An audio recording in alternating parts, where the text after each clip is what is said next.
Assalamu alaikum wa rahmatullahi wa barakatuh. Assalamu alaikum wa rahmatullahi wa barakatuh everyone. Thanks to our honorable teachers and guests. Welcome to our mahfil. I am Abida Islam Safa. I am Tahsin Afif. We study Talimul Quran Madrasa Dhaka in class 2. Today we are going to start a conversation between us.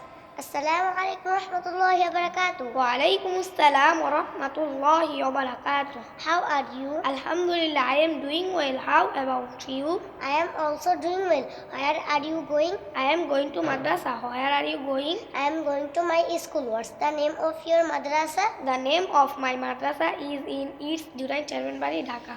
What the teachers teach you in your madrasa? In our madrasa, we have Nurani section, play to 5, Nadera and Hifdul Quran.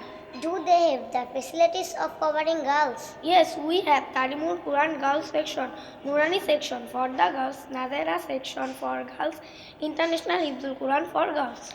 MashaAllah, that's a impressive thing in your madrasa. If you want to more details, come to our madrasa. Okay, it was a nice talking to you. Thank you so much. Jazakallah, Allah Hafiz. Okay, Allah Hafiz.